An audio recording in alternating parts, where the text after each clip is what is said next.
life returned to a kind of normality. Egyptians resumed their daily routines. Opposition leaders, along with the Egyptian army, took charge of the government. Most Egyptians felt they were on the path to the freedom that they had so passionately demanded. But how has life in Egypt actually changed since Mubarak was forced from power? We all saw what unfolded in Tahrir Square in January, but you wanted to see what happened after that. Yeah, I was actually on Twitter when it all kicked off, following a few war correspondents. Obviously, in the world of journalism, you know, when something kicks off, it's like bees around honey. Everybody flocks to the scene. So I sort of thought to myself, why don't I hang back, let sort of the storm clear, the clouds clear, and let's jump in and see if we can find a good story when everything's settled down. It sounds like when you got there, what you found is a lot of confusion about where to go next.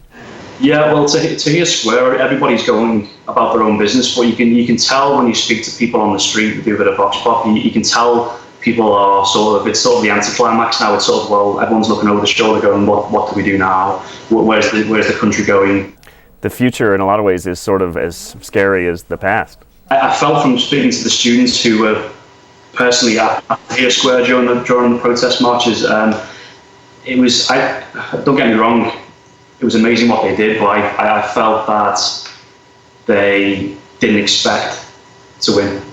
You talked to some young people about what they want next for Egypt, and one of the answers stood out to me. Justice, freedom,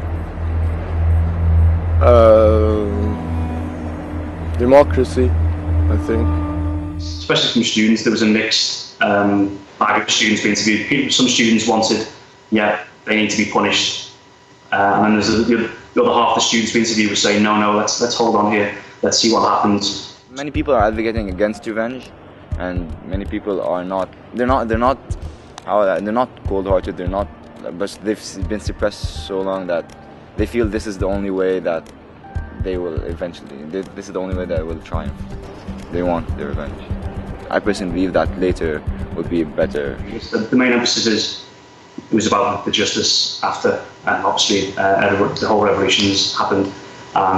Do two wrongs make a right, and we identified in the film that there were 150 businessmen who were allegedly linked to the old regime, arrested with no trial, straight into prison. So, in the 5 weeks since the revolution, some 150 businessmen and former officials have been arrested and charged with crimes. A staggering caseload that would overwhelm even the most developed legal systems. Some fear the detention signals an uglier phase in the Egyptian revolution. I had some of the young people from Midan al-Tahrir coming to see me here. And I say, your challenge is to be fair, to establish a regime, even if people are going to be indicted, you do not violate their basic human rights. And they find that difficult. You say that the country's at a crossroads, either move forward or go back to the old ways as they were under Mubarak. Which way do you think they'll go?